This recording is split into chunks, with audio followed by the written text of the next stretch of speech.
Noticentro 1, CMI. Dos policías acusados por crimen de Javier Ordóñez ya están en manos de la justicia. Enfrentarán cargos por tortura y homicidio.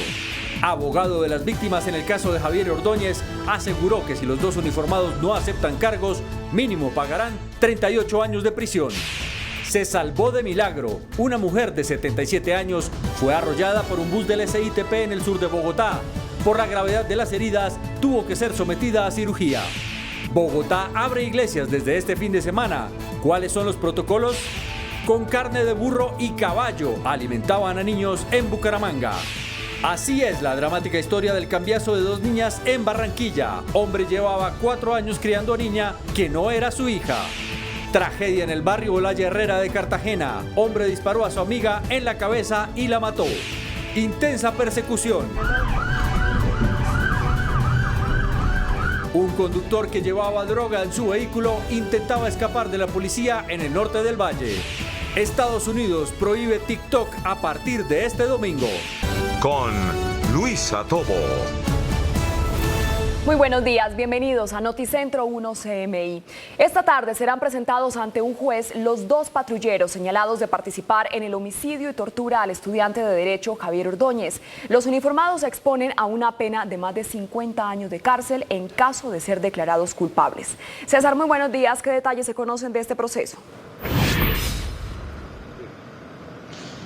Luisa, televidentes, así es, muy buenos días. Pues a esta hora la saludo desde el búnker de la Fiscalía en Bogotá, donde permanecen recluidos los patrulleros Juan Camilo Lloreda Cubillos y Harvey Damián Rodríguez Díaz, quienes son señalados por la Fiscalía de participar en el homicidio del estudiante de Derecho Javier Ordóñez. Pues el ente acusador realizará esta tarde la audiencia contra estos dos patrulleros, en la cual los acusará de los delitos de homicidio agravado y tortura. Así las cosas, también el ente acusador solicitará a un juez que los envíe a la cárcel. Pues lo que ha trascendido es que estas dos personas se entregaron. Pues el primero en hacerlo fue Harvey Damián Rodríguez, quien se entregó ayer, recordemos, ante la Fiscalía General de la Nación, y en la madrugada de este viernes hizo lo mismo Juan Camilo Lloreda. Pues el fiscal general Francisco Barbosa señaló que pedirán cárcel para estos dos patrulleros. La Fiscalía General de la Nación los presentará ante un juez de control de garantías y les imputará los delitos de tortura y homicidio agravado. De igual manera solicitará medida de aseguramiento en centro carcelario.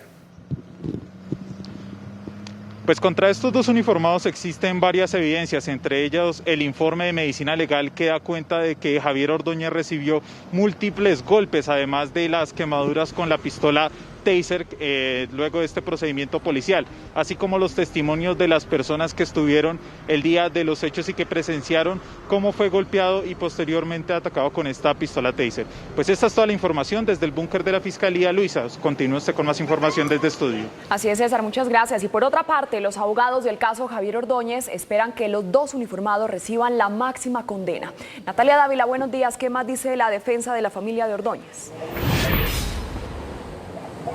Luisa y televidentes, buenas tardes. Pues hablamos con Vadir Gómez, el abogado que representa a la familia de Javier Ordóñez. Ha dicho que hoy inicia este proceso judicial para estos dos uniformados y que de no llegar a aceptar los cargos de homicidio y tortura podrían igual llegar a pagar una pena de 38 años de prisión. Le ha hecho un llamado al gobierno y puntualmente a la Fiscalía General de la Nación para que los otros 5 uniformados que también están involucrados en este hecho pues sigan siendo investigados y también paguen por este hecho, pues según el abogado Vadir Gómez podrían llegar a responder por los delitos de favorecimiento y también por el delito de complicidad.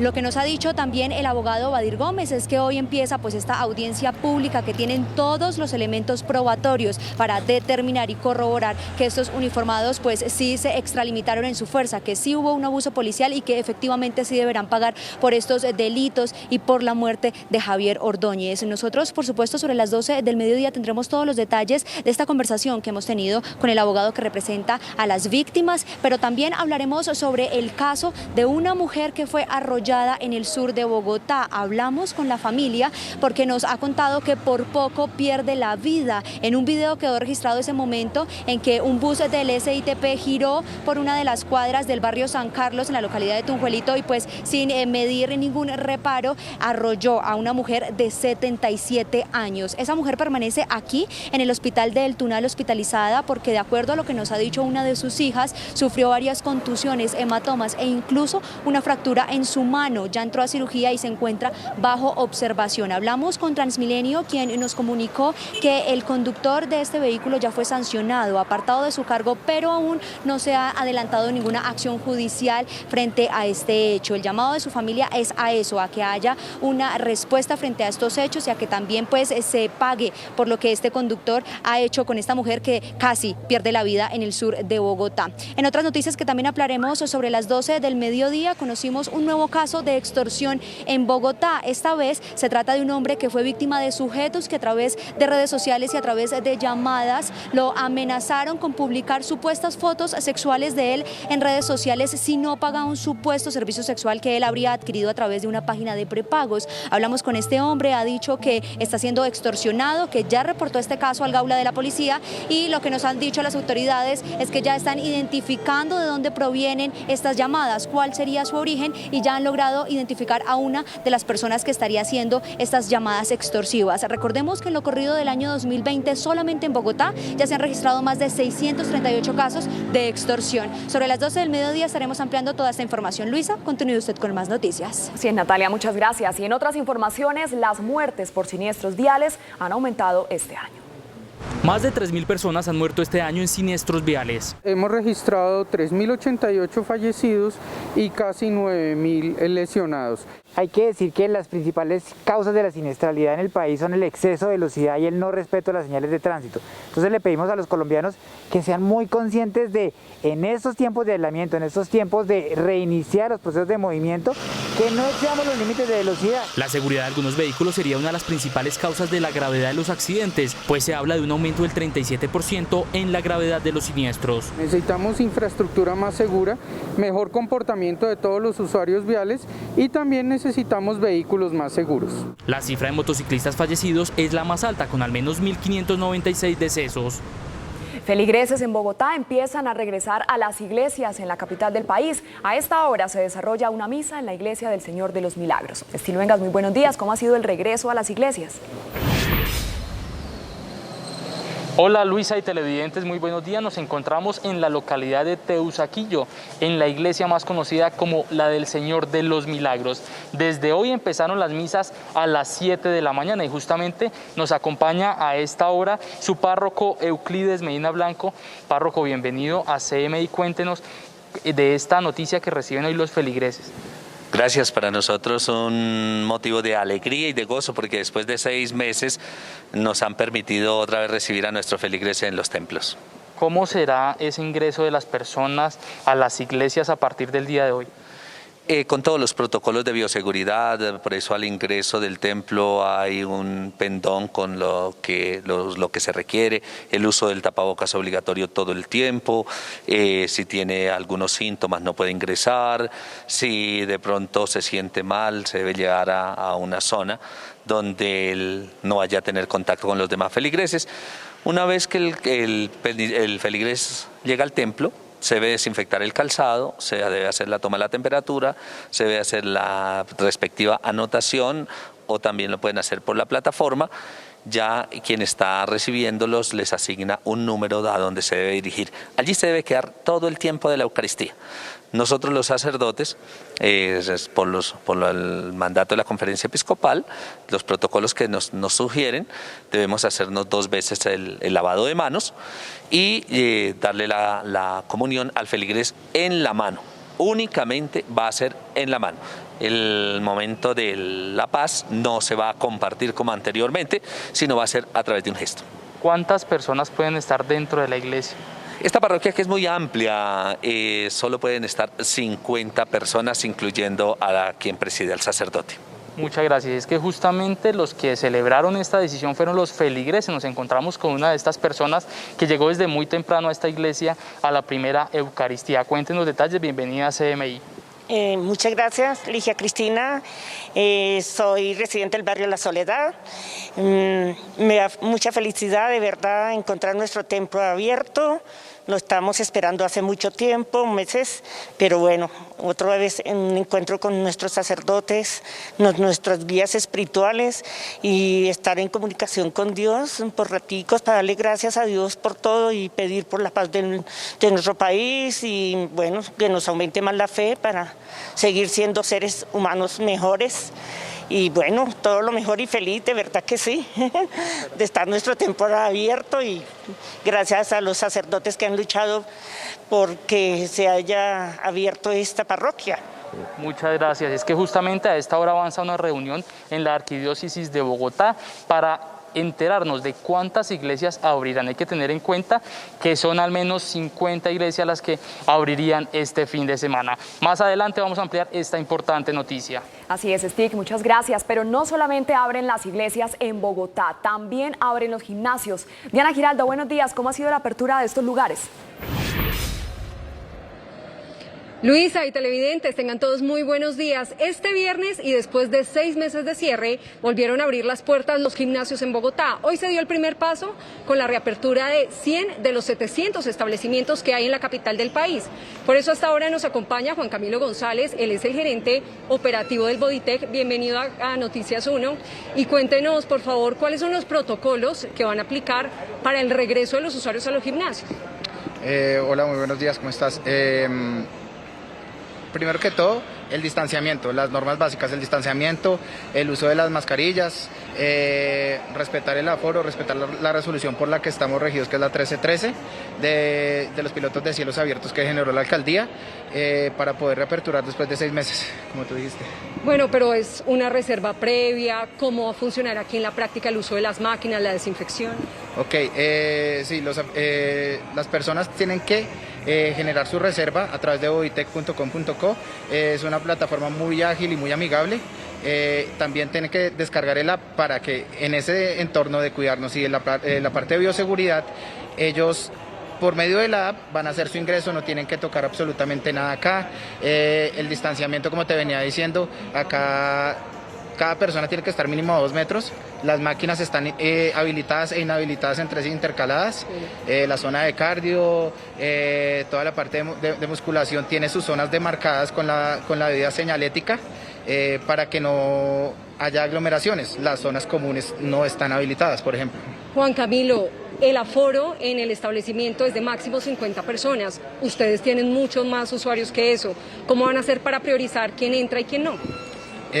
Primero, el control se hace por medio de la reserva, como te venía comentando. El aforo son 50 personas, nuestros centros son aproximadamente de 2.000 a 3.000 afiliados por centro, más o menos. Tienen la oportunidad de acceder al día a más o menos 900 personas durante toda la semana. Hay muy pocas personas que vienen toda la semana, entonces pues se pueden ir intercalando en esos días y trataremos de lograr atender a todos nuestros afiliados. Juan Camilo, muchísimas gracias. Importante mencionar que los gimnasios en la capital del país operarán de miércoles a domingo. No habrá ni clases grupales, ni zonas húmedas, ni duchas y tampoco cafetería.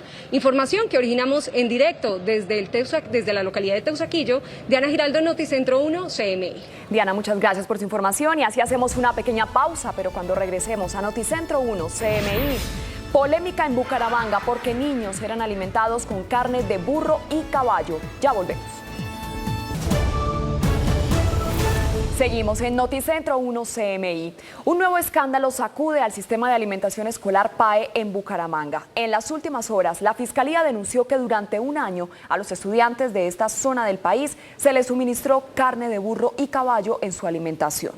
¿Cómo lo descubrieron? Ana Mercedes Ariza en Bucaramanga. Buenas tardes. Compañeros televidentes, cordial saludo.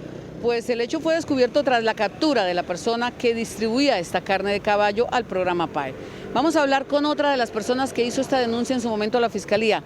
Carlos Martí es uno de los veedores de Colombia Transparente.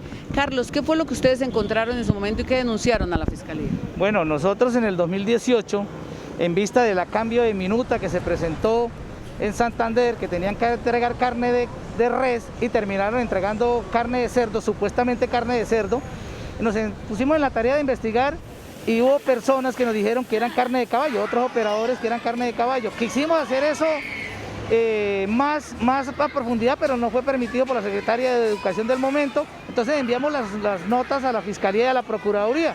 Hoy vemos los resultados, pero la verdad es que la Fiscalía debería haber actuado con más rapidez anteriormente. Carlos, usted me dice cuántos años comieron los niños de Bucaramanga, ¿de qué sectores? Y bueno, de Bucaramanga 2012, 2013, 2014, efectivamente comieron carne de caballo. Esa empresa que manejó el PAE en Bucaramanga, Coheroica, traía carne de caballo y se hicieron las denuncias, pero la Fiscalía está ahorita y eso es lo que molesta. Pero los niños de Bucaramanga sí comieron carne de caballo y carne de burro, 2012, 2013 y 2014. ¿Qué esperan ahora ustedes?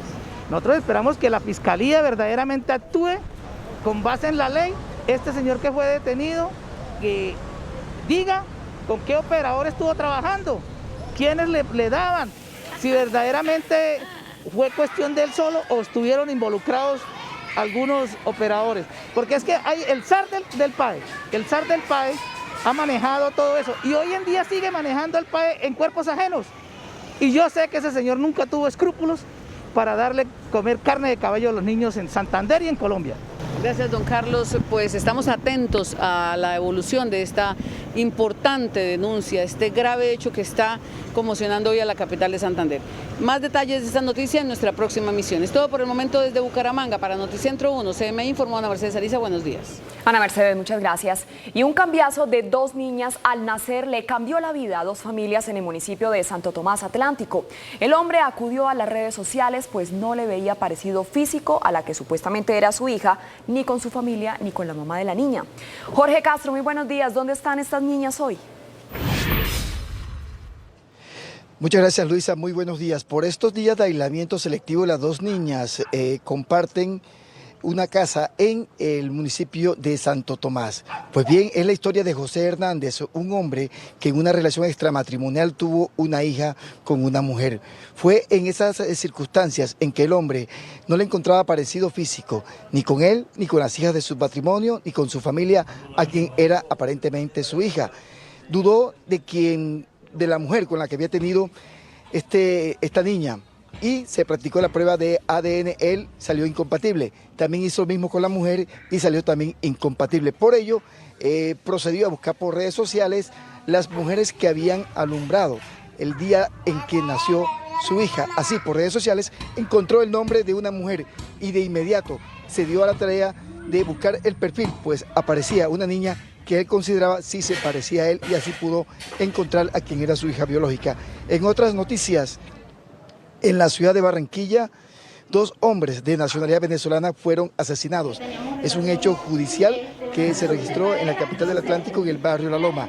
Luego pudieron verificar las autoridades de que los 2 hombres son hijos del taxista que en julio pasado arrolló a una mujer en el centro de Barranquilla. Por ello, por redes sociales se tejió la versión de que la mujer y su familia habían cobrado justicia por mano propia, hecho que es rechazado por la mujer y ella estará más adelante aquí en Noticentro 1 CMI. Y una tercera noticia, aquí en el departamento del Atlántico se han reabierto las playas después de casi 6 meses de cierre, comenzando por el municipio de Puerto Colombia, en donde habrá una restricción de pico y placa para vehículos sábado y domingo con el fin de mantener el aforo de un 50% de presencia en los balnearios del municipio de Puerto Colombia. Más adelante tendremos desarrollo de estas noticias desde Barranquilla y Atlántico. Así es, Jorge, muchísimas gracias.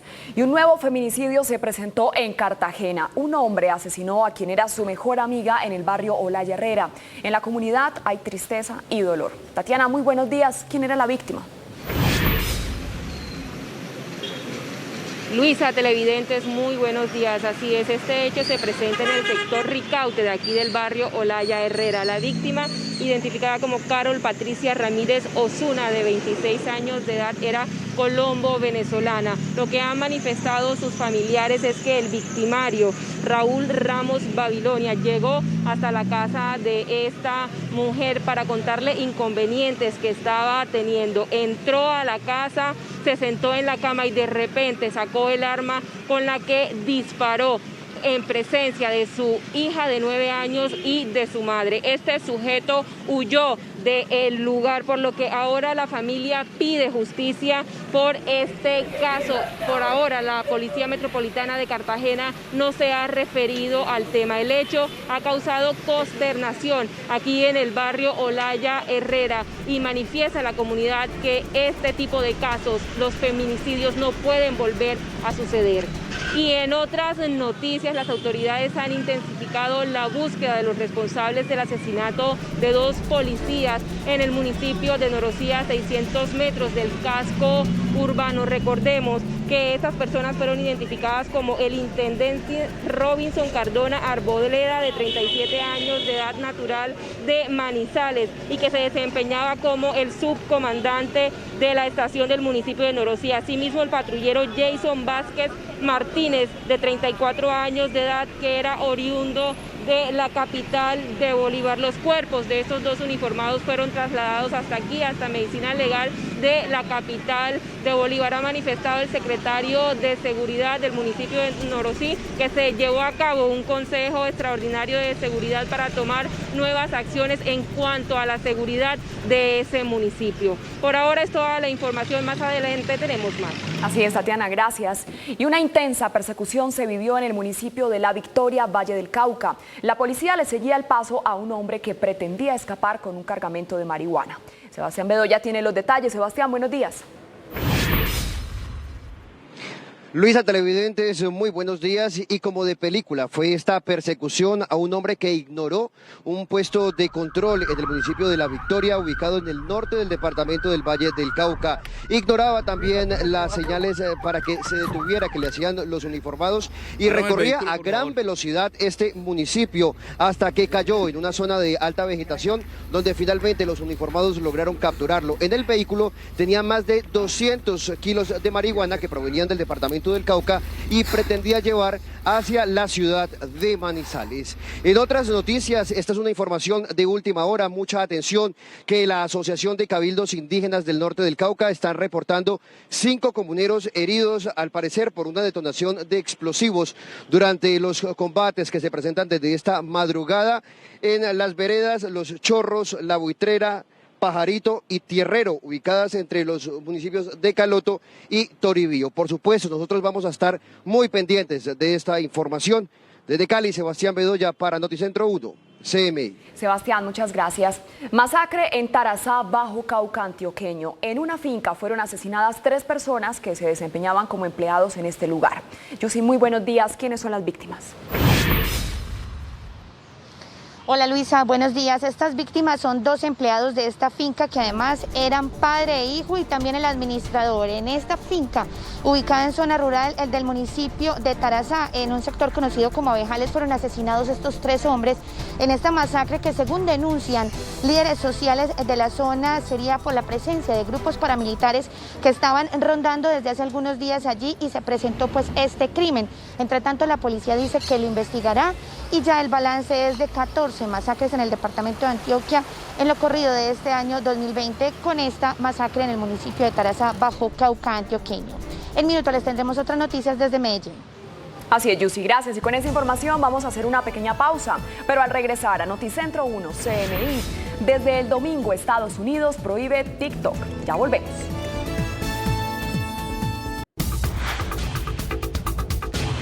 Estados Unidos prohibirá el uso de las aplicaciones TikTok y WeChat desde el próximo domingo. El Pantanal, el mayor humedal del mundo, es arrasado por un nuevo récord de conflagraciones que tienen en riesgo a miles de especies, mientras miles de bomberos luchan por sofocar la ola de incendios apocalípticos que arrasan desde hace un mes la costa oeste de Estados Unidos. Las noticias del mundo en Noticentro 1 CMI. Las descargas de las aplicaciones chinas TikTok y WeChat estarían prohibidas en Estados Unidos a partir del domingo, en medio del duro pulso que mantiene la administración de Donald Trump con el gobierno del gigante asiático. El Departamento de Comercio anunció las medidas aludiendo la amenaza a la seguridad nacional que representan estas aplicaciones cuando el Partido Comunista de China tiene los medios y la intención de utilizarlas en contra de los intereses de Washington.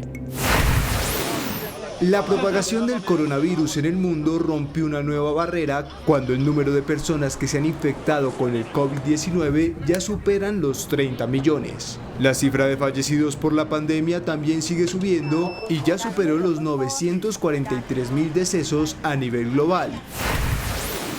Es un día decisivo para el presidente peruano Martín Vizcarra, que se enfrenta a un proceso de destitución en el Congreso después de que el mandatario quedó envuelto en un presunto caso de corrupción que hoy tiene a Vizcarra contra las cuerdas cuando es acusado de incapacidad moral para mantenerse en el cargo.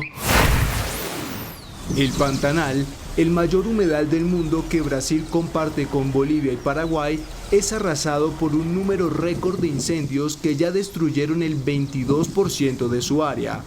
Actualmente hay más de 5.600 focos activos, un récord histórico en uno de los ecosistemas más ricos del mundo en biodiversidad de flora y fauna que hoy están en riesgo por estas conflagraciones. El presidente estadounidense Donald Trump anuncia un plan federal para la creación de una comisión que promueva una educación patriótica que enseñe el milagro de la historia estadounidense con el objetivo de frenar el que consideró un adoctrinamiento de izquierda en las escuelas al que le adjudicó las recientes protestas raciales y contra la brutalidad policial. The left is attempting to destroy that beautiful vision and divide Americans by race in the service of political power. By viewing every issue through the lens of race, they want to impose a new segregation, and we must not allow that to happen. Miles de bomberos aún intentan contener la ola de incendios sin precedentes que arrasan toda la costa oeste de Estados Unidos, que se enfrenta también a una temporada de clima muy seco, de mucho calor, con fuertes vientos y sin pronóstico de lluvias.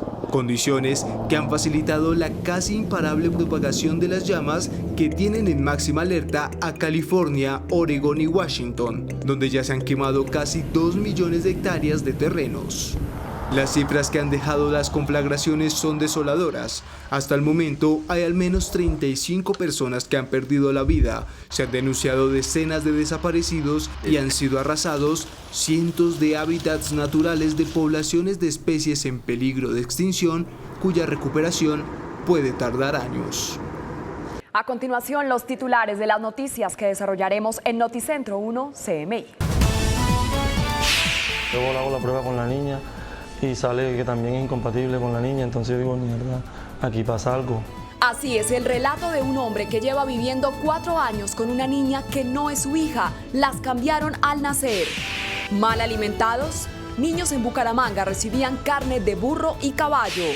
Patrulleros acusados por crimen de Javier Ordóñez podrían pagar más de 50 años de cárcel. Serán acusados por tortura y homicidio. Se salvó de milagro. Así fue atropellada una mujer en el sur de Bogotá.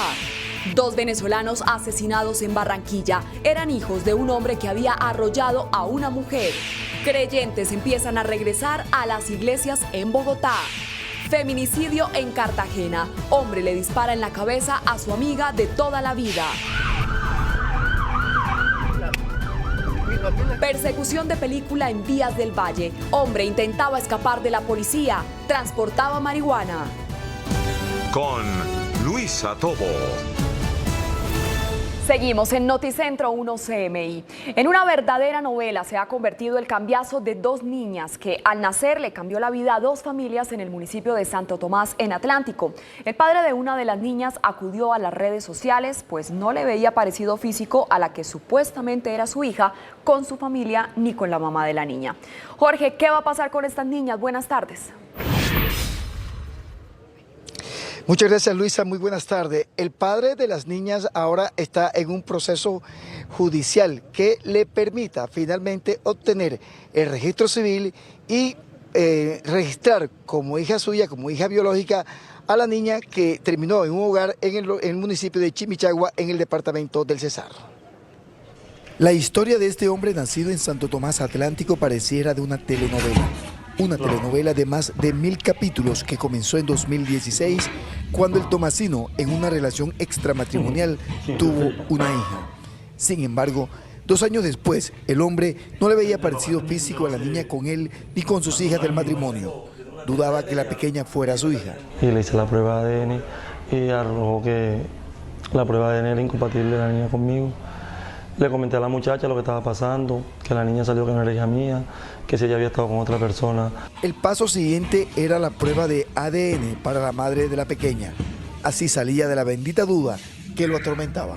Luego le hago la prueba con la niña y sale que también es incompatible con la niña, entonces yo digo, mierda, aquí pasa algo. Y aquí pasó algo, esto como que pasó algo en el hospital. Con un derecho de petición, el hombre consiguió que en el hospital le entregaran el listado de los nacidos vivos el día en que su hija vio la luz de la vida. Así, llegó por Facebook a una mujer que vivía en el departamento del Cesar, que en su perfil tenía una foto de su hija idéntica a él y a sus hijas del matrimonio. Cuando le comenté la situación a la muchacha, en el momento que estaba hablando conmigo, le comenté que lo más seguro es que ella tuviera la hija mía.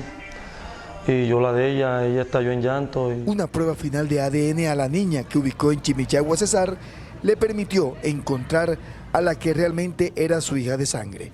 Ahora, las dos mujeres, el hombre y las dos niñas, asisten a terapia para superar el trauma que han vivido, mientras inician acciones penales contra el hospital.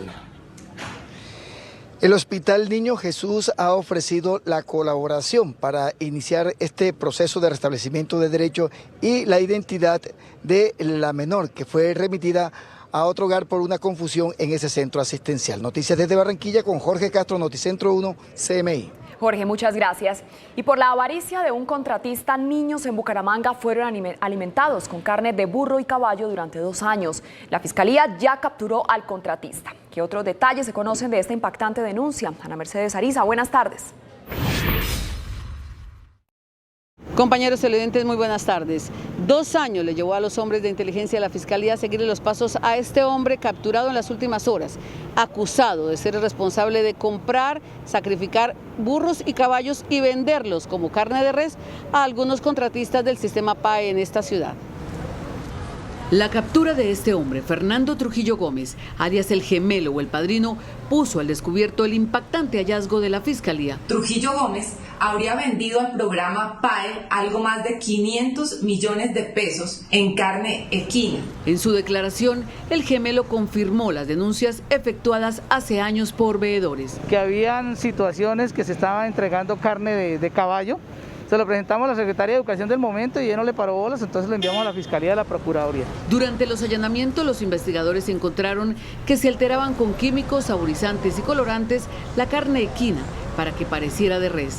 El hecho desató polémica e indignación entre los diversos proveedores y beneficiarios del programa en la región. No, pues como están generalizando y realmente como la Fiscalía no hace pronunciamiento puntual de cuál es el operador que ha tenido la relación comercial, nos está afectando a todos notablemente. Yo de verdad aprovecho para solicitarle a la Fiscalía que por favor dé los nombres de las empresas, porque nosotros nos estamos viendo afectados directamente con esta noticia, porque hasta proveedores, hasta clientes del 2018-2019 que no son del programa PAE, porque la empresa de nosotros se dedica a otros programas. Eso no puede ser, ellos merecen lo mejor, porque es el futuro de nosotros también. Al detenido se le imputaron los delitos de corrupción de alimento agravado, fraude procesal y falsedad en documento privado, por los cuales recibió medida de aseguramiento intramural.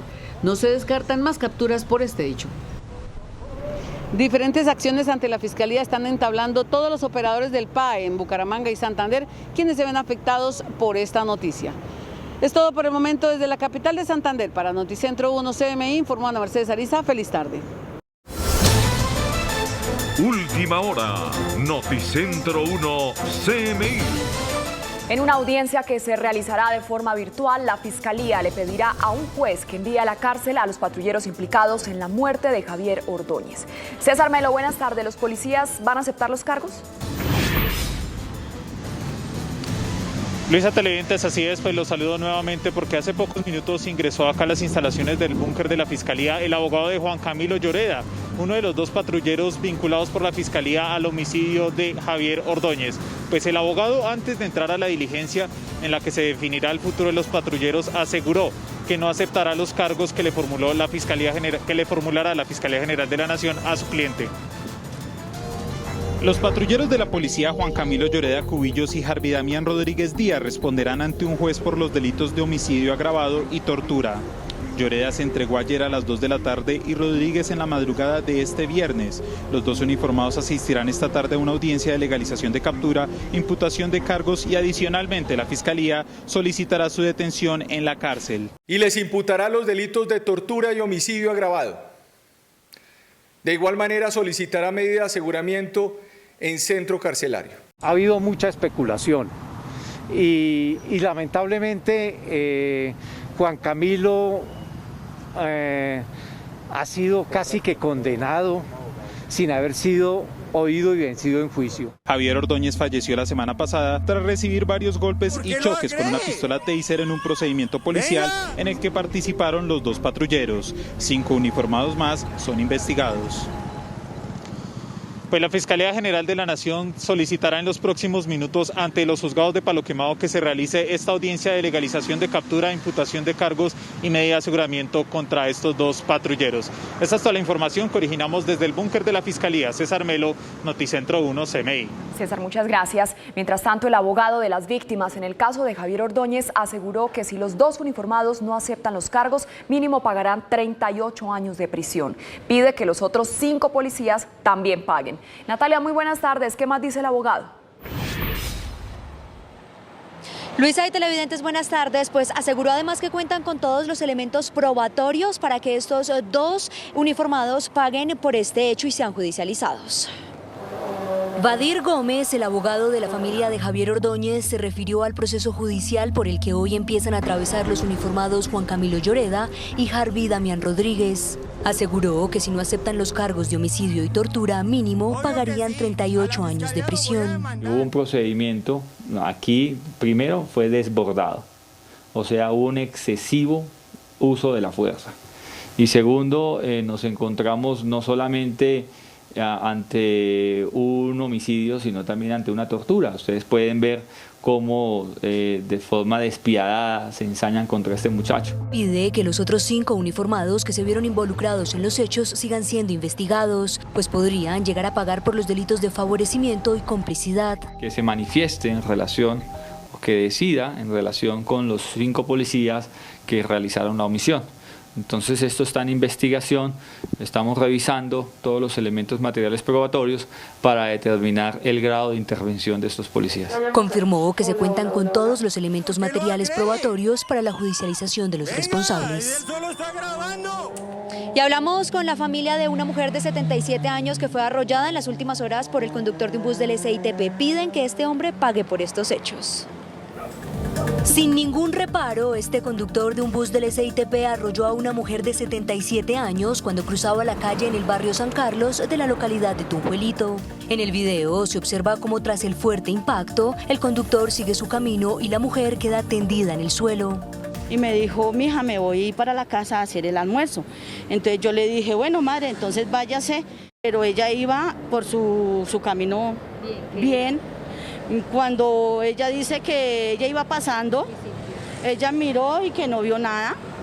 En el video que nosotros vemos es que él sí se abre un poquito a voltear cuando no la arrolla. Se trata de doña María Teresa Muñoz, quien sufrió múltiples contusiones en su cuerpo, hematomas y tendrá que entrar a cirugía de su mano izquierda. Sí, como fue así otro poquito más, me la mata. Y él con salir y irse. Consultamos al consorcio Este es mi bus, operador al que está adscrito el vehículo involucrado, quien respondió. El operador involucrado fue suspendido del cargo por parte del concesionario al que pertenece. Versiones preliminares indican que el operador detuvo la marcha del vehículo metros más adelante para auxiliar al peatón, quien fue trasladado por el conductor a un centro asistencial de manera oportuna.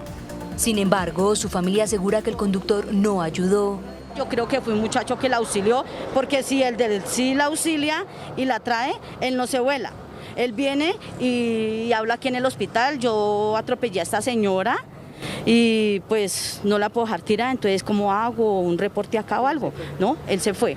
La Policía de Tránsito inició las investigaciones respectivas para determinar si cabe alguna acción judicial en contra del responsable.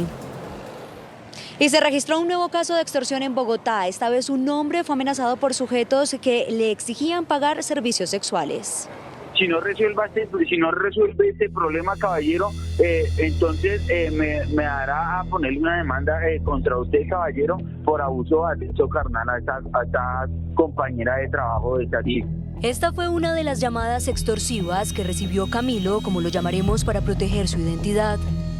Además de estas amenazas, a través de chats fue atacado por los mismos sujetos, quienes le exigían una suma de dinero a cambio de no revelar supuestas fotos y supuestos servicios sexuales que había adquirido a través de una página de prepagos. Lo primero que hay en esa conversación es una foto de mis hijos con un texto en donde decía que se busca al papá de estos niños, que es un depravado sexual, violador, le gusta buscar prepagos menores de edad para violarlas y no pagarles y abusar de ellas. ¿Entonces no me va a ayudar? No. Listo, entonces voy a ver qué me dice el gerente, pero se lo juro que esto no se queda así, se lo juro por mi hija. Que no solo eso, sino que también me iban a hacer daño a mí físicamente. El Gaula de la policía ya tiene el caso en su poder, investigan el origen de las llamadas y ya tienen la identidad de uno de los delincuentes. En lo corrido del año, en Bogotá se han registrado 678 casos de extorsión. La víctima le hace un llamado a las autoridades para que identifiquen prontamente a estos sujetos. Es por el momento la información que registramos desde el sur de Bogotá. Natalia Dávila, en Noticentro 1 CMI. Natalia, muchas gracias. Mujer arrollada por taxista niega que su familia tenga algo que ver con doble crimen de hijos del conductor que la atropelló. El asesinato de 2 venezolanos cuyos cuerpos fueron encontrados en una humilde vivienda en Barranquilla significan un nuevo drama en la vida de Angeli Pineda. Ella es la mujer que el 21 de julio pasado fue arrollada por un taxista cuando con su hijo de 2 años salían de su casa. Casi un mes estuvieron hospitalizados y ahora, aún en recuperación, a Angeli le sorprendió que por redes sociales la felicitaran por hacer justicia. Se referían quienes le escribían a la muerte de los 2 hombres. Eran hijos del taxista que arrolló a Angeli. Yo en este momento no tengo cabeza para tomar represalias ni nada. Yo en este momento más que todo estoy en mi recuperación y en la recuperación de mi hijo. Asegura la mujer que nunca volvieron a saber del conductor y que solo supo que recobró la libertad tras el accidente por no tener antecedentes judiciales. Yo como ser humano sé que todo el mundo nos equivocamos, no sé en qué pensó él en el momento de agredirnos, pero yo sé que yo tengo un Dios grande y maravilloso que hizo un milagro en mí y en mi bebé. Dice Angeli que lo que vivió siempre lo vio como un accidente de tránsito y no como un atentado en su contra. Es momento de hacer una pequeña pausa, pero al regresar a Noticentro 1 CMI, abren iglesias y gimnasios en Bogotá. Ya volvemos. Seguimos en Noticentro 1 CMI. Desde hoy empiezan a abrir las iglesias en Bogotá, que estuvieron casi 6 meses cerradas por la pandemia. Stig, buenas tardes. ¿Cómo va el regreso de los creyentes? Hola Luisa, de manera ordenada y cumpliendo los protocolos de bioseguridad llegaron los primeros feligreses a la Iglesia del Señor de los Milagros en Bogotá. Desde hoy viernes y luego de varios meses de cierre, se empiezan a reabrir las iglesias católicas en la capital del país. La reapertura se dará con todos los protocolos de bioseguridad. Una vez la persona llega, se le hace la desinfección de calzado, se toma la temperatura, se hace el registro de ingreso a la Eucaristía y ya se le ubica en un número. Él debe quedarse allí todo el tiempo. Continúa la ceremonia. En el momento de la paz no va a haber un compartir como anteriormente, no, solo se hace un gesto. Y en el momento de la comunión se le da en la mano. Terminada la ceremonia, se debe evacuar el templo y hacer la respectiva desinfección. Los religiosos católicos celebraron la decisión. Por más de que virtualmente se haga, no es lo mismo y no, pues muy contentos de que se haga y que sigamos los protocolos. Nosotros los católicos necesitamos ese gran servicio que debe de haber en todas las parroquias. Me parece una excelente noticia, ya era hora de que lo hicieran, así como cualquier lugar, restaurante, bar, cine puede cumplir con protocolos de bioseguridad. Las iglesias también están listas y estamos listos para afrontar estos momentos. La Catedral Primada de Bogotá y la Iglesia del Señor de los Milagros serán las primeras en reactivarse. Solo las iglesias que cumplan con los protocolos de bioseguridad y estos hayan sido autorizados podrán abrir este fin de semana. Desde el centro de Bogotá informó Stig Luengas en Noticentro 1 CMI. Stig, muchísimas gracias. Y los gimnasios también abrieron sus puertas. ¿Cómo ha sido este regreso? Le preguntamos a Diana Giraldo. Diana, buenas tardes. Luisa y televidentes, muy buenas tardes. Pues este viernes efectivamente abrieron los primeros 100 gimnasios de los más de 700 que tiene Bogotá. Si ustedes quieren volver a entrenar, tendrán que hacer una reserva en la página web del gimnasio o de manera presencial. Y si no se ha llenado el aforo, que es máximo de 50 personas, podrán hacer su rutina. Después de 6 meses de cierre, este viernes volvieron a abrir sus puertas los gimnasios en Bogotá. Me llegó la noticia esta mañana y creo que fue lo primero que hice, hacer mi reserva porque estaba que venía al gimnasio sinceramente. La verdad es que he encontrado todas las normas de seguridad perfectamente y adecuadas para todos los usuarios. Entonces, pues, no hay que tener miedo, hay que protegerse y tener confianza de hacer las cosas bien. El aforo será máximo de 50 personas y tendrán que reservar para entrenar presencialmente a través de la página del gimnasio. Tienen que llenar un formulario, precisamente con síntomas o con patologías previas que ellos tengan. No habrá clases grupales ni estarán habilitadas las zonas húmedas ni las duchas. Se toma la temperatura y se procede a la entrada a la sede por medio de códigos QR para que no tengan que utilizar sus huellas y ni tocar nada en el ingreso. Los gimnasios operarán de miércoles a domingo. Muy bien, la autorización se dio ayer en horas de la tarde, así que los usuarios pueden comunicarse desde ya con sus gimnasios para conocer si ya tienen luz verde. Información que originamos en directo desde la localidad de Teusaquillo. Diana Giraldo, Noticentro 1, CMI. Diana, muchas gracias. Y cambiamos de tema. Un nuevo feminicidio se presentó en Cartagena. Un hombre asesinó a su amiga en el barrio Olaya Herrera. En la comunidad hay tristeza y dolor. Tatiana, muy buenas tardes. ¿Cómo es la historia de este caso? Luisa, televidentes, buenas tardes. Este hombre llegó hasta la casa de esta mujer, se sentó en el cuarto con ella y de repente sacó el arma y le disparó enfrente de su hija de 9 años y de su madre. Carol Patricia Ramírez Osuna, de 26 años de edad, era colombo-venezolana y tenía una hija de 9 años. Pero la sonrisa con la que su familia la identificaba se apagó tras recibir un disparo en la cabeza de su propio amigo.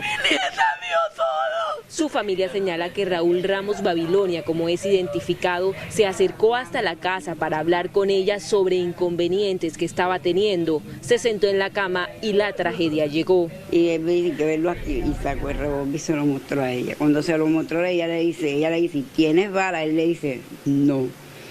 Pero entonces él le dice, pero yo tengo balas en mi casa. Y la apunta a ella y cuando la apunta una vez de torar. Rechazamos toda violencia contra la mujer. Estos casos no pueden seguir pasando. Necesitamos justicia. Entre tanto, las autoridades aún no se han pronunciado frente a lo ocurrido.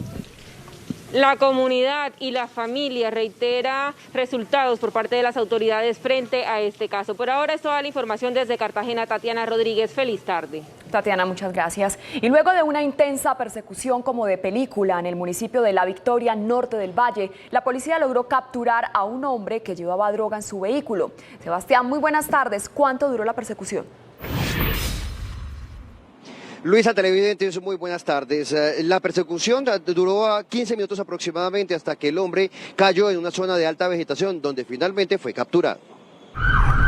Así fue la intensa persecución a un conductor que ignoró la señal de paro indicada en un puesto de control de la policía del municipio de La Victoria, norte del Valle. Policía Nacional. Por varios minutos se extendió el desplazamiento del sujeto que hacía caso omiso al reiterativo llamado de la autoridad. Recorría a gran velocidad distintas partes del municipio hasta que cayó en una zona de alta vegetación que le impidió continuar con su recorrido.